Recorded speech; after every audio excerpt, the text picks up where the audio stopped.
Goshamahal BRS incharge Nandakishore Vyas ఆ పార్టీకి రాజీనామా చేసి కాంగ్రెస్ పార్టీలో చేరారు. ఆయన ముఖ్యమంత్రి రేవంత్ రెడ్డి సమక్షంలో కాంగ్రెస్ కండువా కప్పుకున్నారు. గోషామహల్లో కాంగ్రెస్ పార్టీకి పూర్వ వైభవం తీసుకువస్తామని ఈ సందర్భంగా నందకిషోర్ వ్యాస్ పేర్కొన్నారు. అంతకుముందు ఆయన తన రాజీనామా లేఖను బీఆర్ఎస్ వర్కింగ్ ప్రెసిడెంట్ కేటీఆర్కు పంపించారు. గోషామహల్ నుంచి ఆయన పలుమార్లు పోటీ చేసి ఓడిపోయారు.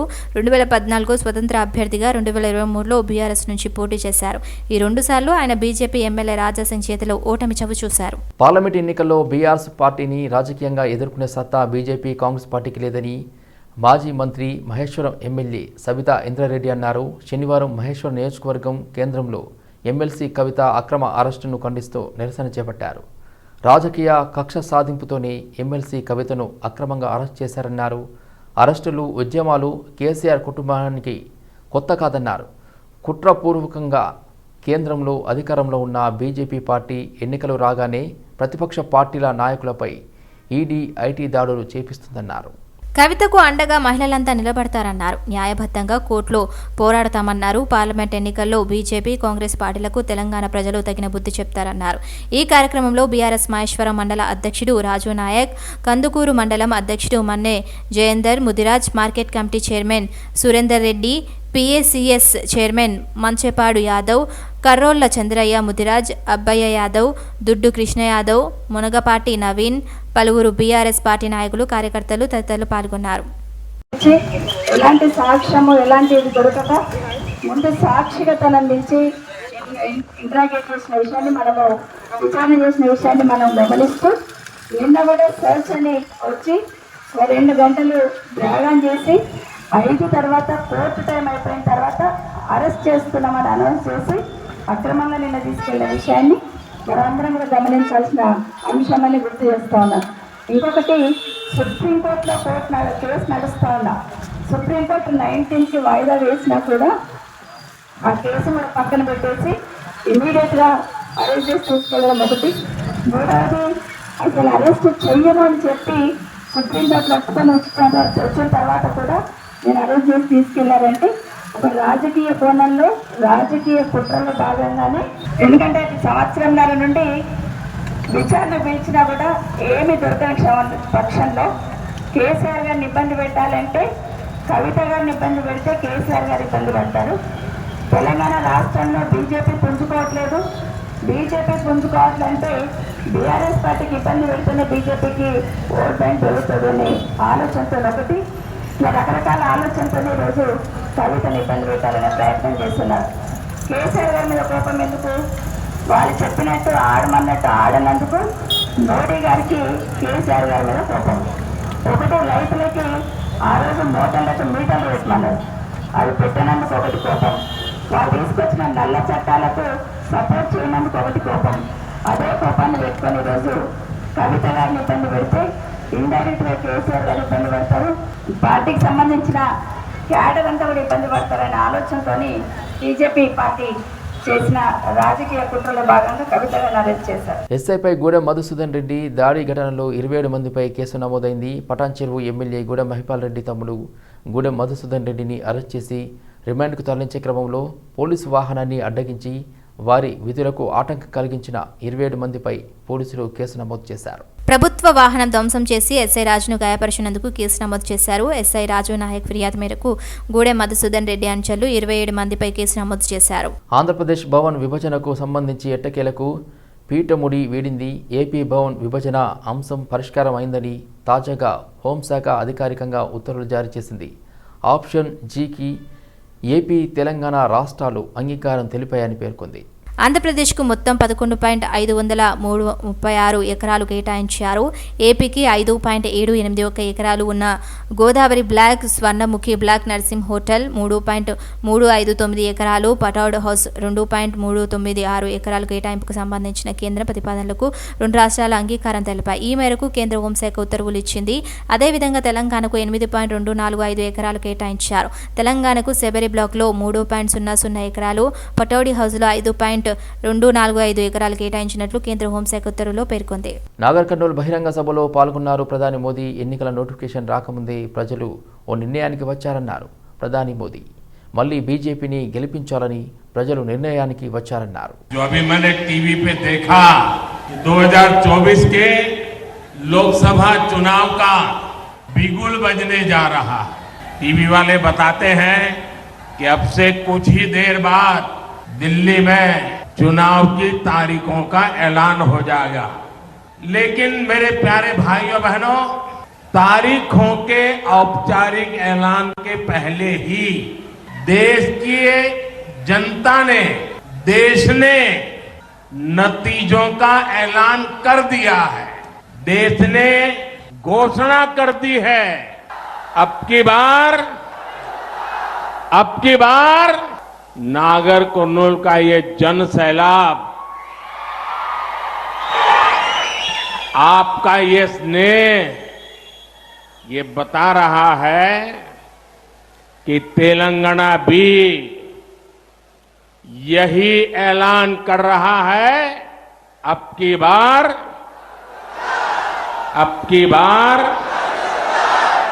और साथियों, कल इसकी एक प्रचंड झलक मैंने मल्काजगिरी में भी देखी है। वहां जिस तरह लोग सड़कों पर उतरकर भाजपा का समर्थन कर रहे थे, हम सब भाजपा वालों को आशीर्वाद दे रहे थे और अबाल वृद्ध सब, बच्चे हो, बूढ़े हो, महिलाएं हो, मैं सच बताता हूं। ఎమ్మెల్సీ కవిత అరెస్టును కూకట్పల్లి ఎమ్మెల్యే మాధవరం కృష్ణారావు ఖండించారు. తన క్యాంపు కార్యాలయంలో ఏర్పాటు చేసిన సమావేశంలో ఆయన మాట్లాడుతూ ఎమ్మెల్సీ కవితను అరెస్ట్ చేయడం బాధాకరమైన విషయమన్నారు. రాజకీయ కక్షతో అరెస్టుకు పాల్పడ్డారని అన్నారు. తెలంగాణ రాష్ట్రం ఏర్పాటుకు ఉద్యమంలో చురుగ్గా పాల్గొని తెలంగాణకి ఎంతగానో పాటుపడి చైతన్యవంతం చేసిన కవితను అరెస్టు చేయడం సరికాదని తెలిపారు. సుప్రీంకోర్టులో కేసు ఉండగా అరెస్ట్ చేయడం అనేది న్యాయమైన చర్య కాదని, వేల కోట్లు దోచుకుని దేశాన్ని విడిచిన వారిని వదిలి రాజకీయ కక్షతో చిన్న చిన్న కేసులలో ఉన్నవారిని అరెస్ట్ చేస్తున్నారని అన్నారు.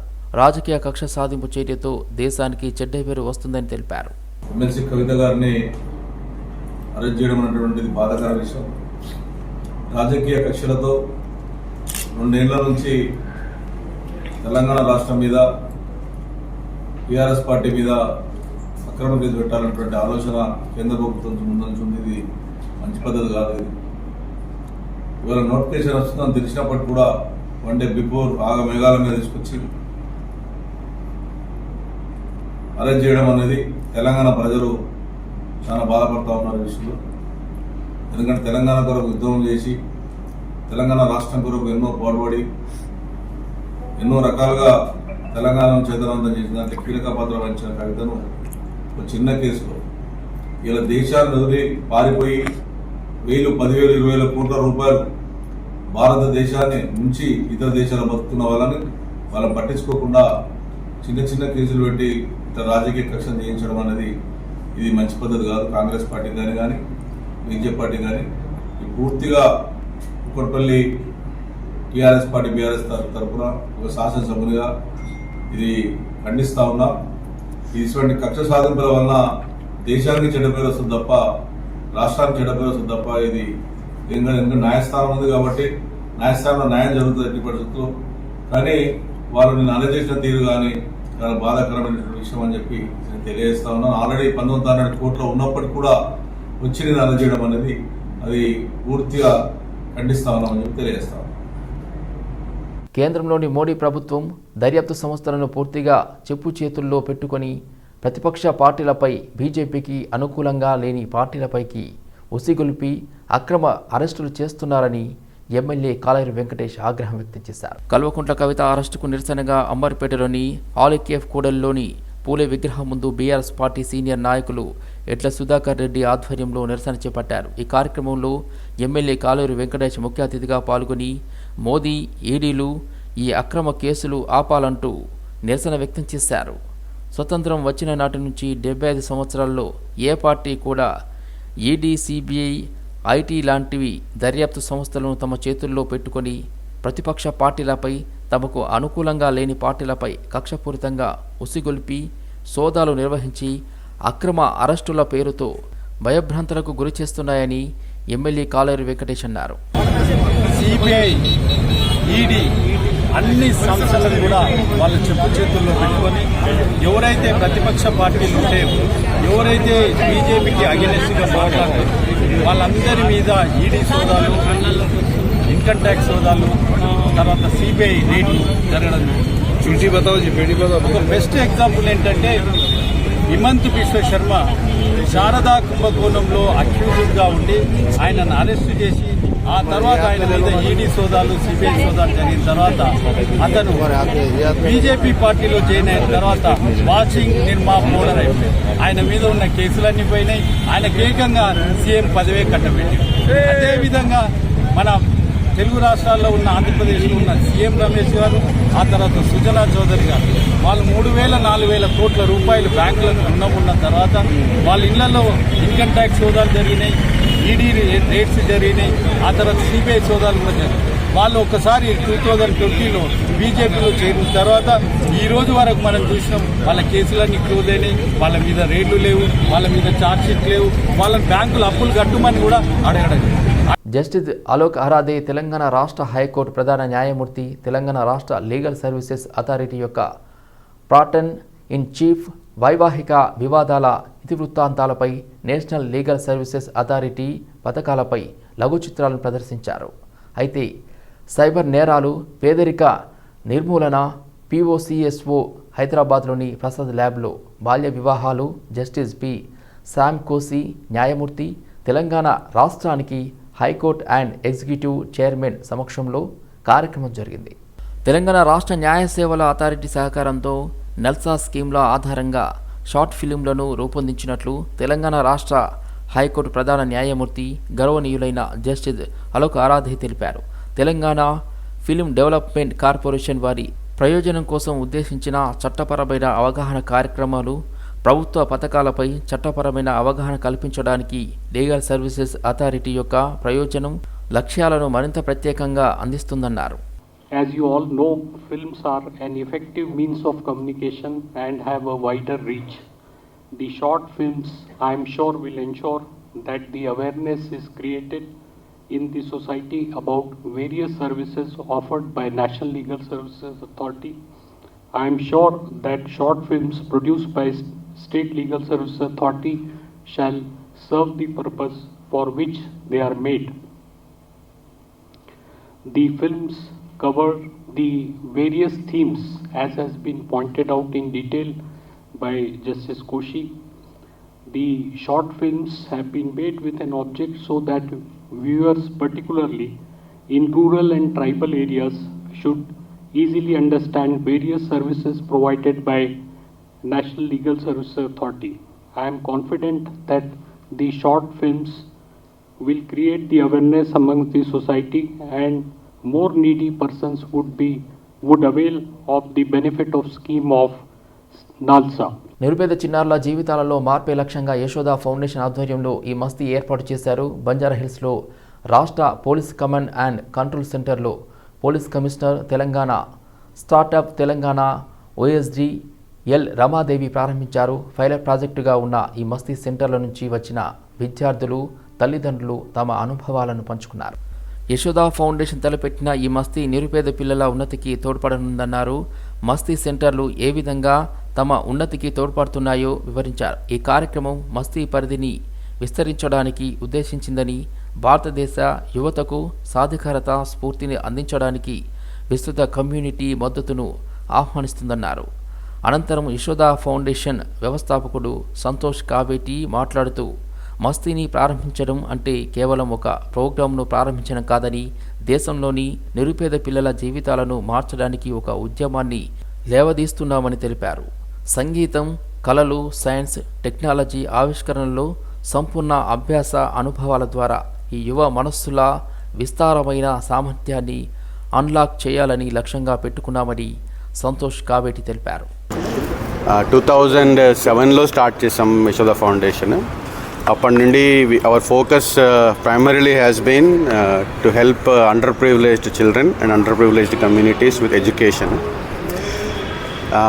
కమ్యూనిటీ లెర్నింగ్ సెంటర్స్ అని ఒక 5 years ముందు స్టార్ట్ చేసాము. దాని ద్వారా ఒక 18 కమ్యూనిటీ లెర్నింగ్ సెంటర్స్ ఎస్టాబ్లిష్ చేసాము. ఇంక్లూడింగ్ ట్రైబల్ ఏరియాస్లో కూడా. ఇప్పుడు మా కొత్త ఇనిషియేటివ్ పేరు మస్తీ. మస్తీ స్టాండ్స్ ఫర్ ఎం అంటే మ్యూజిక్, ఏ అంటే ఆర్ట్స్, ఎస్ అంటే సైన్స్, టీ అంటే టెక్నాలజీ అండ్ ఇన్నోవేషన్. ఈ ప్రయత్నం ఎందుకు చేశామంటే India, future of India is very different than the past and the present of India. We want to become one of the developed nations. We want to lead the world, and we want to lead the world economically, spiritually, intellectually and every which way. అలాంటి ambitions ఉన్నప్పుడు future generations కూడా అలాగే ఆలోచించాలి. ఏదో job చేద్దామనో కాకుండా change makers, కొంచెం డిఫరెంట్గా ఆలోచించే వాళ్ళు, కొంచెం philosophers, leaders, entrepreneurs, researchers, intellectual capacity మనం వరల్డ్కి మన ఫ్యూచర్ జనరేషన్స్ ద్వారా అందించాలి అన్న ఉద్దేశంతో స్టార్ట్ చేసిన తపస్సే ఇది. పార్లమెంట్ ఎన్నికలు ప్రశాంత వాతావరణంలో జరిగేలా సహకరించాలని జిల్లా కలెక్టర్ నారాయణ రెడ్డి కోరారు. పార్లమెంటరీ ఎన్నికల షెడ్యూల్ విడుదల అయిన సందర్భంగా కలెక్టరేట్లోని జిల్లా కలెక్టర్ సమావేశం నిర్వహించారు. ఎన్నికల ప్రవర్తన నియమావళిని పకడ్బందీగా అమలు చేసేందుకు అన్ని చర్యలు తీసుకుంటున్నామన్నారు. జిల్లాలో ఎన్నికలు సజావుగా, ప్రశాంతంగా ఎన్నికలు జరిగే విధంగా చర్యలు చేపడుతున్నట్టుగా తెలిపారు. రాజకీయ పార్టీలు ఎన్నికల ప్రవర్తన నియమావళిని అనుసరించి ఎన్నికలు సాఫీగా, సజావుగా జరిగేలా సమావేశాలు, ర్యాలీలు నిర్వహించే క్రమంలో అనుమతులు పొందాలని తెలిపారు. సి విజిల్ ద్వారా ప్రజలు ఫిర్యాదులు స్వీకరించి తదనుగుణంగా సమస్య పరిష్కార దిశగా చర్యలు తీసుకుంటామన్నారు. శాంతి భద్రతలను కాపాడే దిశగా శాఖాపరంగా అన్ని చర్యలు తీసుకుంటామని ఎస్పీఎన్ కోటిరెడ్డి అన్నారు. జిల్లా సరిహద్దులు 7 అంతర్రాష్ట్ర చెక్పోస్టులు ఏర్పాటు చేయడం జరిగిందని తెలిపారు. ఇప్పటికే 208 లైసెన్స్ ఆర్మ్స్ డిపాజిట్ చేసుకోవడం జరిగిందని వెల్లడించారు. ఎన్నికల నియమ నిబంధనలను అతిక్రమిస్తే చర్యలు తప్పవని హెచ్చరించారు. ఎంసీసీ టీమ్స్ అన్ని కూడా అంటే flying squad, static surveillance teams, video surveillance teams, video review teams, expenditure marking కోసం assistant expenditure observers, accounting teams ఇవన్నీ కూడా వీళ్ళను అపాయింట్ చేసుకుని ట్రైనింగ్ కూడా ఇచ్చి సిద్ధంగా ఉంచుకోవడం జరిగింది. రేపటి నుంచి ఫ్లయింగ్ స్క్వాడ్, అదేవిధంగా స్టాటిక్ సర్వే టీమ్స్ యాక్టివేట్ అవుతాయి. మళ్ళీ మనకు నోటిఫికేషన్ డేట్ నుంచి మిగతా వాళ్ళందరినీ కూడా యాక్టివేట్ చేసుకుంటాం. అదేవిధంగా మెటీరియల్ సంబంధించి కూడా మనకు సెలక్షన్ కావాల్సిన మెటీరియల్ కోసం ఇప్పటికి మనం సీఓ ఆఫీస్ పెట్టడం జరిగింది. మనకు టైం ఉంది కాబట్టి అది ఇంకా మనకు రావడానికి ఆస్కారం ఉంటుంది. తర్వాత పోలింగ్ స్టేషన్ సంబంధించి పోలింగ్ స్టేషన్స్లో ఇప్పుడు 1133 ప్లస్ కొత్తగా రాబోయే 15 అన్నింటిలో కూడా బేసిక్ మినిమం ఫెసిలిటీస్ ఏర్పాటు చేసే విధంగా చర్యలు తీసుకుంటాము. దీంతో పాటుగా ఓటర్స్ కోసం ఎలక్షన్ కమిషన్ నుంచి చాలా ఈజీ మెథడ్లో పర్మిషన్ తీసుకోవడానికి సువిధ ఉంది. అట్లే మీరు మీ యొక్క ఓటర్ లిస్టులో మీ యొక్క ఎపిక్ కార్డు కావచ్చు, లేదా మీ పోలింగ్ స్టేషన్ యొక్క డీటెయిల్స్ కనుక్కోవడానికి మీకు ఓటర్ హెల్ప్ లైన్ యాప్ అని అవుతుంది. ఆ ఓటర్ హెల్ప్ లైన్ యాప్ ద్వారా మీరు కనుక్కోవచ్చు. అట్లే నోటిఫికేషన్ తర్వాత కంటెస్టింగ్ క్యాండిడేట్ సంబంధించి మీరు ఇన్ఫర్మేషన్ తీసుకోవడానికి కూడా నో యువర్ క్యాండిడేట్ అనే ఒక యాప్ ఉంది. ఆ నో యువర్ అనే యాప్ ద్వారా మీరు మీ కంటెస్టింగ్ క్యాండిడేట్ వివరాలను తెలుసుకోవచ్చు. అట్లే ఏదైనా మోడల్ కోడ్ వైలేషన్ జరిగితే డబ్బులు పంచినా, టిక్కర్ పంచినా, ఇంకేమైనా ఉచిత ఆర్టికల్స్ పంచినా కూడా కంప్లైంట్ చేయడానికి సివిజిల్ యాప్ ఉంది. గట్కేసర్ మున్సిపాలిటీలో అంబేద్కర్ చౌరస్తా వద్ద కవితను అక్రమంగా అరెస్ట్ చేసినందుకు నిరసనగా జాతీయ రహదారిపై బండారి శ్రీనివాస్ గౌడ్ నిరసన కార్యక్రమం చేపట్టారు. ఈ కార్యక్రమంలో Ghatkesar municipal vice chairman Palugula Madhava Reddy పాల్గొన్నారు. కేంద్ర ప్రభుత్వం బీఆర్ఎస్ ప్రభుత్వంపై కక్ష సాధింపుగా వ్యవహరిస్తుందని మండిపడ్డారు. లిక్కర్ స్కామ్లో కవిత అరెస్టు పూర్తిగా అక్రమ చర్య అని బండారి శ్రీనివాస్ గౌడ్ అన్నారు. ఈ కార్యక్రమంలో గట్కేసర్ మండలం బీఆర్ఎస్ పార్టీ అధ్యక్షులు రమేష్, ప్రధాన కార్యదర్శి కొడంగల్ రెడ్డి, పార్టీ ప్రధాన కమిటీ సభ్యులు, అనుబంధ కమిటీ అధ్యక్షులు, కార్యదర్శులు, కార్యకర్తలు పెద్ద ఎత్తున పాల్గొన్నారు. నోటు మాటున ఓటేయకు, ప్రజాస్వామ్యాన్ని కాటేయకు అనే నినాదంతో చేవిల్లా పార్లమెంట్ నుంచి స్వతంత్ర అభ్యర్థిగా పోటీ చేయనున్నట్లు సివిల్ ఇంజనీర్ ఈసరి సూర్యప్రకాష్ రెడ్డి తెలిపారు. ఈ మేరకు బషీర్బాగ్ ప్రెస్ క్లబ్లో ఏర్పాటు చేసిన సమావేశంలో ఆయన మాట్లాడారు. నాణ్యమైన విద్య, ఆరోగ్య బీమా, సత్వర న్యాయం, అవినీతి నిర్మూలన, రాజకీయ సంస్కరణలు, అధునాతన గ్రామాల అభివృద్ధి అనే ముఖ్యమైన భరోసాతో ఎన్నికల్లో ప్రజల ముందుకు వెళ్తున్నట్టుగా తెలిపారు. గత అసెంబ్లీ ఎన్నికల్లో మహేశ్వరం నియోజకవర్గం నుంచి ఎమ్మెల్సీగా పోటీ చేసినట్లు తెలిపారు. ప్రజలు తనకు 1000కి పైగా ఓట్లు వేసి 5వ స్థానంలో నిలిపినట్లుగా వెల్లడించారు. నాట్ ఈవెన్ ప్రాపర్ క్వాలిఫైడ్ లేకున్నా కానీ వాళ్ళు ఓన్లీ ట్రైనింగ్ తోటి వాళ్ళు టీచర్లు అయిన వాళ్ళు ఎక్కువ మంది ఉంటారు. బట్ ఇక్కడ గవర్నమెంట్ స్కూల్ ఏంటంటే వాళ్ళు already competition exams and TTC D Ed చేసి తర్వాత కాంపిటీషన్లో పాస్ అయిన మెరిట్ వాళ్ళు ఉంటారు. కాకపోతే ఏంటంటే ఇక్కడ అప్రోచ్ అండ్ మేనేజ్మెంట్లో మాత్రమే కొద్దిగా ఇంప్రూవ్ చేయాల్సిన పరిస్థితి ఉంటుంది. So English mediums already start చేసి ఉన్నారు, బట్ ఫుల్ ఫ్లెడ్జ్డ్గా దాన్ని కంటిన్యూ చేయాల్సి ఉంటుంది. ఎందుకంటే ఒక రోజుతో అయ్యే పని కాదు విద్యా వ్యవస్థ. At least it will takes 10 to 15 years time. అంటే ఆల్రెడీ మనం ఒక 15-20 సంవత్సరాల దాన్ని ముందుకు తీసుకోవాల్సిన డెసిజన్ని మనం లేట్ తీసుకున్నాం. అంటే దానివల్ల ఏమైందంటే విద్యా వ్యవస్థ నాశనం జరిగిపోయింది ఆల్రెడీ. ఇప్పుడు దాన్ని రీస్టోర్ చేయాలంటే అట్లీస్ట్ 10-15 సంవత్సరాలు కంటిన్యూస్గా మనం కష్టపడితే మళ్ళీ రీస్టోర్ చేయగలిగిన పరిస్థితి ఏర్పడుతుంది. ఎందుకంటే చూడండి, ఇంతకుముందు ఇప్పుడైతే ఎవరైతే పొజిషన్లో మంచి పొజిషన్లో ఉన్నారో వాళ్ళంతా గవర్నమెంట్ నుంచి స్కూళ్ళ నుంచి చదువుకున్న వాళ్ళే, కానీ ప్రైవేట్ స్కూళ్ళ నుంచి చదువుకున్న వాళ్ళందరూ ఏం కాదు. సో అంటే అర్థం చేసుకోవాల్సిన విషయం ఏంటంటే అక్కడ స్కూల్ అనేది మ్యాటర్ కాదు, మన సిస్టమ్ అనేది మ్యాటర్. కేంద్ర ప్రభుత్వ అధికార దుర్వినియోగాన్ని ఖండిస్తూ తెలంగాణ జాగృతి నాయకురాలు కవిత అరెస్టుకు నిరసనగా ఫిర్యాదిగూడ మేయర్ జక్కా వెంకట్రెడ్డి ఆధ్వర్యంలో కేంద్ర ప్రభుత్వానికి రాష్ట్ర ప్రభుత్వానికి వ్యతిరేకంగా నినాదాలు చేశారు. వరంగల్ హైవే రోడ్డుపై బైఠాయించి నాయకులు కార్యకర్తలు నిరసన తెలిపారు. ప్రధానమంత్రి మోదీ ముఖ్యమంత్రి రేవంత్ రెడ్డి దిష్టిబొమ్మ దహనం చేయడంతో మేడిపల్లి పోలీసులు అడ్డుకున్నారు. ఈ నిరసన కార్యక్రమంలో కార్పొరేటర్లు, బీఆర్ఎస్ నాయకులు పాల్గొన్నారు. కేసీఆర్ గారు ఉద్యమాన్ని నడిపి ఈరోజు తెలంగాణలో కేసీఆర్ తెలంగాణ సాధించుకొచ్చింది. ఆనాడు ఎన్నో అరెస్టులు, ఎన్నో అక్రమ నిర్బంధాలు, ఇట్లాంటి ఎన్నో కూడా కేంద్ర రాష్ట్ర ప్రభుత్వాలు కలిసి మరీ చేసినా కూడా ఎట్టి పరిస్థితుల్లో వెనక్కి పోకుండా ఈరోజు తెలంగాణను బ్రహ్మాండంగా సాధించుకొచ్చి అట్లే 10 సంవత్సరాలు కేంద్ర ప్రభుత్వం సహకరించకపోయినా రాష్ట్ర ప్రజల నిధులతోటి, రాష్ట్రం యొక్క ఆదాయంతో తెలంగాణని బ్రహ్మాండంగా తీర్చిదిద్దారు. సరే ఎలక్షన్స్ అన్నాక గెలుస్తాం ఓడిపోతాం అట్లా అని కేసీఆర్ గుండెల్లో తెలంగాణ ప్రజలందరూ ఉన్నారు. తెలంగాణ ప్రజల గుండెల్లో కేసీఆర్ ఉన్నాడు. తెలంగాణ ప్రజల్లో ఒక గులాబీ జెండా ఉన్నది. ఈరోజు ఆనాడు ఎమ్మెల్యే ఎలక్షన్స్ ముందు ఇదే డ్రామాలు చేసి కేసీఆర్ గారిని అందరు కలిసి ఓడగొట్టింది. అదే మళ్ళీ ఎంపీ ఎలక్షన్స్ ముందు మోడీ ఏమో సాయంత్రం వస్తాడు, ఈడీ ఏమో పొద్దుగాల వస్తుంది. అయ్యా గతంలోనే చెప్పినాం మేము, మోడీ వచ్చే ముందు ఈడీని పంపిస్తాడు, ఆయనకు ఒంటరికి వచ్చే ధైర్యం లేదని. సో కాబట్టి ఆయన ముందు ఈడీ వచ్చి వెనకాల మోడీ వచ్చి నిన్న ప్రచారం చేసుకుంటూ పోయాడు. హిమాలయ ప్రాంతం లడఖ్లో సోనమ్ నాంచుక్ అనే వ్యక్తి గత 11 రోజుల నుండి ప్రకృతి పర్యావరణాన్ని రక్షించాలని నిరసన చేపడుతున్నారని హైదరాబాద్ నివాసి వినయ్ వంగల అన్నారు. ఈ సందర్భంగా హైదరాబాద్ ధర్నా చౌక్ వద్ద ధర్నాను చేపట్టారు. ఇతర ప్రాంతాల వారు విచ్చేసి భూములను కొనుక్కోవడంతో అక్కడి ప్రాంతం వారి హక్కులను భంగం కలుగుతుందని ఆవేదన వ్యక్తం చేశారు.